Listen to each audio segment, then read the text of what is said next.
Ma femme m'a hurlé dessus et m'a accusé de la tromper, en disant qu'elle avait des preuves qu'elle refuse de me montrer. Alors maintenant, je dois lui montrer que les actions ont des conséquences en demandant le divorce. Moi, 44H, je suis marié à ma femme Grace, 42F, depuis 13 ans, et nous sommes ensemble depuis 16 ans. Pour vous donner un peu de contexte, j'ai rencontré Grace à peu près au moment où j'ai quitté l'armée. J'ai été réformé pour raisons médicales, et je l'ai rencontrée alors que j'étais à l'hôpital pour une opération. Elle était infirmière dans le service où j'étais hospitalisé, une mère célibataire divorcée depuis quelques années. J'ai quitté l'armée, repris mes études, et maintenant je travaille de chez moi comme ingénieur logiciel, plus ou moins. Nous avons commencé à sortir ensemble et nous y sommes allés doucement les premières années à cause de sa fille, Maya, qui avait 5 ans à l'époque. Grace est toujours infirmière et Maya est maintenant à l'université.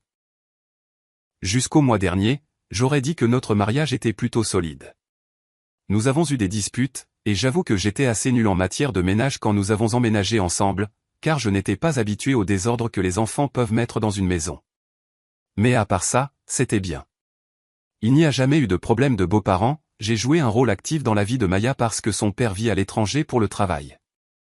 Nous avions des rendez-vous galants et notre intimité a toujours été excellente. Nous voulions des enfants, mais ça n'a pas marché pour nous. Honnêtement, je suis un peu pris au dépourvu. J'ai des amis qui ont été pris de court par un divorce, mais je n'ai jamais compris comment. En général, il y avait des problèmes qu'ils minimisaient, et puis soudain, leur femme les quittait et ils ne l'avaient tout simplement pas vu venir. Mais nous, les autres, on pouvait le voir venir à des kilomètres. Et me voilà en train de dire la même chose, et peut-être que j'ai juste raté quelque chose d'énorme. Ces derniers mois, Grace a été plus stressée que d'habitude. Depuis le Covid, elle est en burn-out et je lui ai demandé plusieurs fois si elle voulait quitter son travail, au moins pour quelques années. Je pensais que le burn-out arrivait à son paroxysme. Elle était renfermée et en colère. Elle s'emportait contre moi constamment et ridiculisait Maya pour tout et n'importe quoi. Mais c'est ma femme, et elle a été traumatisée par la pandémie, donc Maya et moi étions compréhensifs. On s'en sortirait bien avec juste mon salaire. Le mois dernier, je me suis donc assis avec elle pour lui suggérer à nouveau de démissionner et de prendre du temps pour guérir. C'est là que tout a explosé. Elle s'est mise à me crier dessus, disant qu'elle savait ce que je faisais et qu'elle le savait depuis des mois. Elle a affirmé avoir des preuves. Au début, je ne savais pas de quoi elle parlait, mais il n'a pas fallu longtemps pour que je réalise qu'elle m'accusait d'infidélité. Je ne peux pas mentir, j'étais fou de rage. J'ai déverrouillé mon téléphone, je le lui ai tendu et je lui ai dit de le fouiller. J'ai ensuite pris mon ordinateur portable, je l'ai déverrouillé et je lui ai dit de le fouiller aussi. Pendant tout ce temps, elle continuait de hurler à propos d'une autre femme. Je n'ai pas de compte sur les réseaux sociaux traditionnels. Je suis sur Lobster, Hacker News, et j'ai un compte Reddit. Je lui ai dit de tout vérifier. Pas de compte Facebook secret, d'Instagram ou quoi que ce soit d'autre. Pas de message de qui que ce soit. J'ai même ouvert Discord et Slack, tout ce à quoi je pouvais penser. Mais elle n'a même pas voulu regarder. Elle est devenue de plus en plus en colère, puis elle a pris mon ordinateur portable et l'a jeté. C'est là que j'en ai eu assez et je suis parti. Je suis allé chez mes parents. Pendant tout ce temps, Grace m'envoyait des textos, m'appelait et laissait des messages de plus en plus délirants à propos de cette femme avec qui elle était convaincue que j'étais. Quand je suis arrivé chez mes parents, je l'ai appelée une fois et je lui ai dit que j'avais besoin de quelques jours parce que j'étais trop en colère pour parler. Le lendemain matin, ma sœur m'a appelé pour me dire que Grace l'avait aussi appelé plusieurs fois pour vérifier si j'étais vraiment là. Après quelques jours, j'ai appelé Grace pour discuter. Au début, la conversation était productive. Elle s'est excusée d'avoir jeté l'ordinateur portable, mais a dit que je l'avais mise en colère parce que j'étais si calme. Je lui ai dit que je n'étais pas calme, j'étais furieux d'être accusé de tromper ma femme, mais je pensais qu'il valait mieux essayer de discuter que de commencer à crier, ce qui, à mon avis, n'était pas une bonne idée. Puis elle s'est mise en colère, m'a accusé de déformer ses paroles et les choses se sont rapidement envenimées. Elle a recommencé à insister sur le fait qu'elle savait que je la trompais et qu'elle avait des preuves. Je lui ai demandé quelles preuves. Mon père est de mon côté. Ma mère pense que Grace traverse juste une période difficile et croit que nous pouvons régler ça en discutant. Ma sœur est contrariée d'avoir été mêlée à ça, donc elle pense que nous sommes tous les deux en faute. Maya est malheureuse parce qu'elle est tiraillée entre sa mère et moi. J'ai l'impression que j'ai peut-être été trop vite en besogne et que j'aurais dû rester plus calme. Edith, mes réunions du matin sont enfin terminées et je dois me concentrer sur mon travail, donc je me déconnecte pour la journée. Je vais parler à ma mère pour voir si elle peut contacter Grace et suggérer une thérapie de couple, etc. Je crois que ceux d'entre vous qui ont suggéré qu'il y avait des raisons cachées ont raison. Quelque chose cause cela.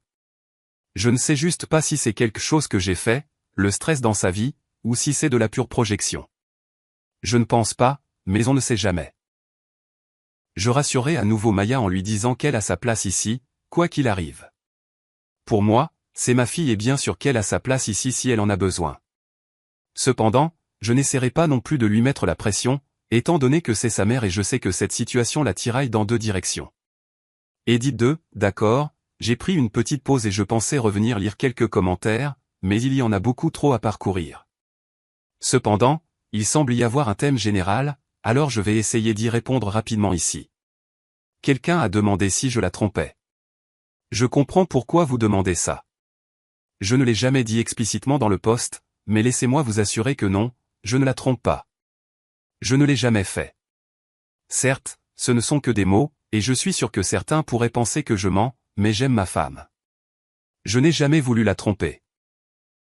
Je ne suis pas un saint, j'ai été attiré par d'autres personnes, mais l'idée de la tromper ne m'a jamais traversé l'esprit. Beaucoup de gens pensent qu'elle me trompe.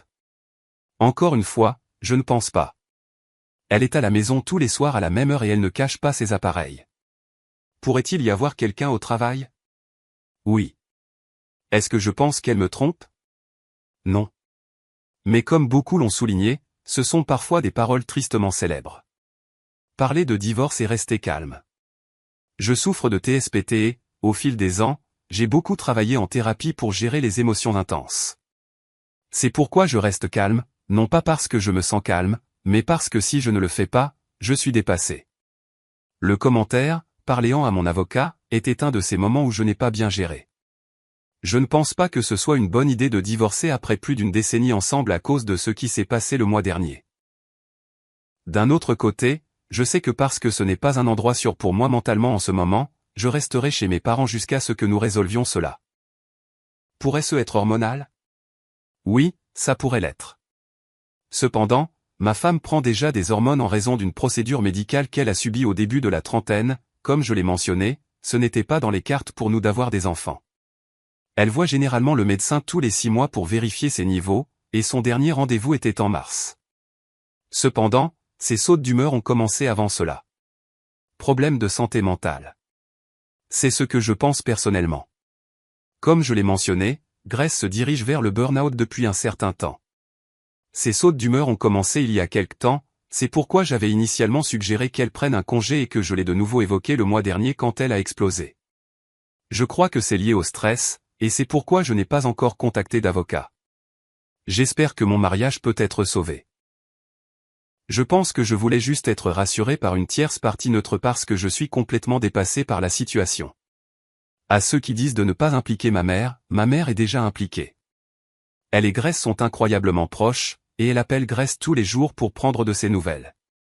Grace n'a aucun contact avec sa propre famille, donc je n'implique pas vraiment ma mère, je lui demande juste de suggérer une thérapie de couple la prochaine fois qu'elle l'appellera. Je ne veux certainement pas impliquer d'autres personnes dans cette affaire, donc je ne vais pas contacter un ami pour parler à ma femme. Je n'ai pas été complètement sans contact avec ma femme depuis que je suis parti. J'aurais probablement dû clarifier cela. Elle m'envoie des messages, et parfois ce sont les mêmes bêtises dont nous avons toujours parlé, comme des mèmes au hasard qu'elle a trouvés ou des choses que font ses collègues. Mais d'autres fois, elle me supplie de lui dire la vérité. Je suis mentalement épuisé par tout ça et au bout du rouleau. J'ai déjà suggéré la thérapie plusieurs fois, mais ça n'a mené à rien. J'espère que le fait que ma mère en parle pourrait aider. Je pense que c'est tout ce que je veux ajouter. S'il vous plaît, ne dénigrez pas ma femme.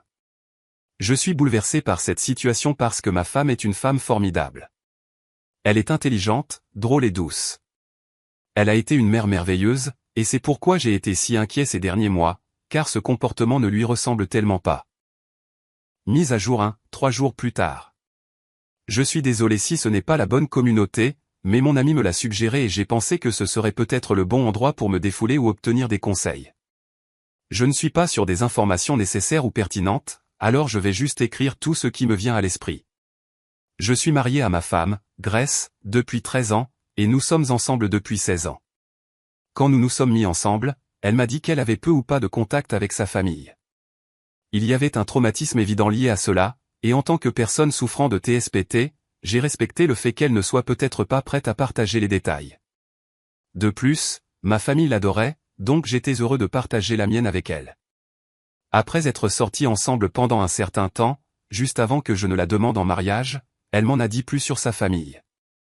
Grace vient d'une famille chrétienne profondément fondamentaliste. Je sais que le concept de parapluie d'autorité était très important, ainsi que le mariage jeune et beaucoup d'autres trucs vraiment tordus. Elle s'est mariée à 16 ans avec le fils d'amis de la famille, qui avait 19 ans à l'époque. D'une certaine manière, elle a eu de la chance car son ex-mari l'a fait déménager à l'autre bout de l'État, loin de sa famille, ce qui lui a permis de terminer ses études et de commencer l'université. D'après ce que j'ai compris, il voulait lui aussi quitter la secte. Elle a eu leur fille, Maya, à 21 ans, et il terminait sa dernière année d'études. Une fois diplômé, il est parti faire des études supérieures en Europe, et elle est retournée vivre chez sa famille. Ils ont divorcé peu de temps après. Après le divorce, sa famille a essayé de marier Grace à un homme qui avait plus du double de son âge, ce qui a été pour elle le signal qu'il était temps de partir. D'après le peu qu'elle m'a raconté, la sortie n'a pas été facile. Il y a eu beaucoup de violence, et elle a laissé entendre qu'il y avait eu une agression sexuelle ou une tentative d'enlèvement par l'homme plus âgé. Cependant, elle a finalement réussi à s'échapper. Elle a pris sa fille, a emménagé avec une tante éloignée et a coupé les ponts avec la plupart de sa famille. Quelques années plus tard, elle m'a rencontré, et le reste appartient à l'histoire. Jusqu'à cette année. Ces derniers mois, ma femme est devenue très irritable, avec des accès soudains de colère et de repli sur soi. Elle est infirmière et au début, je pensais qu'elle était en burn-out. Elle a travaillé des jours d'affilée sans pause pendant la pandémie, et j'ai supposé que le traumatisme de cette période et le stress constant du Covid prenaient enfin leur tribut. J'ai suggéré plusieurs fois qu'elle devrait peut-être prendre un congé. La dernière fois que je l'ai suggéré, elle a explosé et a commencé à m'accuser de la tromper. La dispute a été intense, elle a dit qu'elle avait des preuves et quand j'ai demandé à les voir, elle a jeté mon ordinateur portable. C'est à ce moment-là que je suis parti. Nous avons eu une autre dispute au téléphone un peu plus tard où elle a dit qu'elle enverrait les preuves de mon infidélité à un avocat, et je lui ai dit de les transmettre au mien. Après cela, nous avons surtout communiqué par SMS, où elle m'envoyait principalement des nouvelles du travail ou des mèmes stupides. Périodiquement, elle me suppliait de lui dire la vérité sur l'infidélité, mais je n'avais aucune idée de quoi elle parlait. Ces dernières semaines, j'attendais de voir quelles preuves elle avait, espérant qu'elle me parlerait plus que pour m'envoyer quelques mèmes ici et là, n'importe quoi pour clarifier la situation. J'ai vécu chez mes parents et ça a été incroyablement stressant. Je pensais que je n'allais jamais découvrir ce qui se passait, jusqu'à il y a quelques jours, quand elle s'est présentée chez mes parents pour parler. Finalement, elle m'a révélé la preuve de ma tromperie, sa collègue avait prétendu m'avoir vu avec une autre femme, beaucoup plus jeune. D'accord, je peux gérer ça. Je pose quelques questions de suivi, à quoi ressemblait-elle? Où était-ce? Etc. Je comprends rapidement qu'elle parle de Maya. Nous allons parfois à l'hôpital pour déjeuner avec elle, et sa collègue a dû nous voir ensemble. Simple erreur, n'est-ce pas? Sauf que ma femme savait que sa collègue décrivait Maya, et suggérait plus ou moins que je la trompais avec l'enfant que j'ai aidé à élever et qui m'appelle papa. J'ai essayé de ne pas me mettre en colère parce que je sais qu'elle a beaucoup de traumatismes liés aux hommes plus âgés avec des femmes plus jeunes, surtout après ce que ses parents ont essayé de la forcer à faire. Mais en même temps, je me sentais dégoûté et trahi qu'elle puisse un jour penser que je ferais une chose pareille. La conversation a rapidement dégénéré en une autre dispute. Au cours de cette dispute, elle a admis que ce n'était pas n'importe quelle collègue. C'était sa cousine germaine, Shalia, et Shalia est toujours dans l'église. Tout a commencé à sortir. Elle a fréquenté Shalia pendant ses temps morts, a appelé et parlé à son père, le même homme qui a essayé de la marier à quelqu'un de plus âgé que moi aujourd'hui. Elle a même recommencé à assister à des réunions de l'église quand je pensais qu'elle était au travail. Et vous savez quoi, le truc de l'église ne serait pas un problème en soi. Si elle veut être chrétienne, c'est son choix. Mais le problème, c'est que tout ce qu'elle dit est en contradiction avec tout le reste. D'abord, elle prétend que je suis dans mes meilleures années pour avoir des enfants. J'ai 44 ans, j'ai passé l'âge d'avoir des enfants. Maya a 21 ans, et bien que je sois ravi de la voir à la maison, je suis aussi ravi qu'elle puisse nettoyer sa propre salle de bain. Comme mon père est juif laïque, selon ma femme, il est le mal, et ce mal m'a été transmis. Ma mère est encore plus mauvaise parce qu'elle était supposément chrétienne, bien qu'elle ne l'ait jamais vraiment été, sa famille était catholique non pratiquante et je ne suis pas sûr qu'elle soit déjà allée à la messe, mais parce que ma mère a tourné le dos à l'église et ne m'a pas élevé en tant que chrétien, c'est aussi le mal. C'est la même femme qui aime ma femme probablement plus qu'elle ne m'aime moi, et pourtant, maintenant, selon ma femme, elle est une pécheresse et une trompeuse. Mais plus que tout, la partie qui me rend le plus malade, la partie qui m'a poussé à appeler un avocat, c'est que ma femme a suggéré que notre fille, cette enfant brillante et incroyable qui aime tant sa mère, est en quelque sorte à blâmer parce qu'elle est jeune et qu'elle se pavane.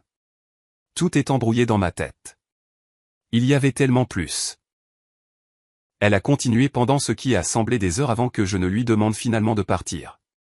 Elle a affirmé que je n'étais pas un bon pourvoyeur de famille parce qu'elle devait travailler. Je lui ai rappelé que je lui avais suggéré de prendre un congé, mais apparemment c'était la preuve que j'essayais juste de l'isoler de sa famille. Il y avait tellement de digressions et de conspirations, comme l'idée que ma suggestion de thérapie, ce que je faisais depuis avant la pandémie, et surtout après, était en fait moi essayant de lui faire un lavage de cerveau pour qu'elle accepte que j'ai une liaison avec Maya. Je ne comprends rien. Je ne sais pas où aller à partir d'ici, ni même comment commencer. Ce soir-là, après le départ de ma femme, Maya m'a appelé en larmes parce que sa mère lui avait dit des choses vraiment horribles. J'ai donc dit à Maya de venir rester chez mes parents et moi, ce qui n'a fait qu'ajouter de l'huile sur le feu. Maintenant, Grace pense que nous vivons ensemble. J'ai appelé un avocat et je pense que mon mariage est terminé. Je ne sais pas quoi faire. Je ne sais pas où s'arrêtent les croyances fondamentalistes et où commencent les théories du complot, ni ce que je suis censé faire pour arranger les choses, si tant est que ce soit possible. Je ne sais pas comment j'ai pu rater à ce point l'effondrement des choses. Je suis complètement perdu. Mise à jour 2, une semaine plus tard. J'ai vu ma femme tout à l'heure. Je voulais m'asseoir et commencer à discuter de ce à quoi le divorce allait ressembler entre nous. Nous avons plus d'une décennie de finances, notre maison et nos vies entremêlées. J'ai payé les études de Maya, et c'est son travail qui fournit la plupart de notre couverture d'assurance. J'ai versé la compte pour notre maison, mais elle en a remboursé autant que moi. Nous aurons des avocats pour gérer tout ça, mais je voulais la regarder dans les yeux et lui faire voir la réalité de ce qu'elle est en train de faire. Le divorce n'est pas juste un mot, c'est une chose réelle et concrète. Les vies que nous avons vécues seront terminées telles que nous les connaissons. Nous ne sommes pas vieux, ce n'est pas comme si nous ne pouvions pas nous en remettre, mais en même temps, j'ai été son mari depuis si longtemps que je ne sais pas qui je suis sans elle. En rentrant à la maison, j'ai commencé à boire et je n'ai pas arrêté de la soirée. C'est putain de stupide. Ne faites pas ce que j'ai fait. Je ne pouvais tout simplement pas m'arrêter. Je n'arrêtais pas de la voir assise en face de moi, refusant de me regarder. Je ne la reconnais plus, et je ne suis pas sûr de l'avoir jamais vraiment connue. Mon thérapeute parle du masking, le fait de masquer son état, à cause du TSPT, du TDAH et de tout ça. Je masque beaucoup avec mes collègues ou mes clients, mais je n'ai jamais eu à le faire à la maison. Et maintenant, je me demande si, pendant tout ce mariage, elle ne faisait que masquer sa joie d'être avec moi. C'est dévastateur de se demander si elle a été malheureuse tout ce temps. M'a-t-elle choisi parce que j'étais stable et une bonne figure paternelle pour Maya?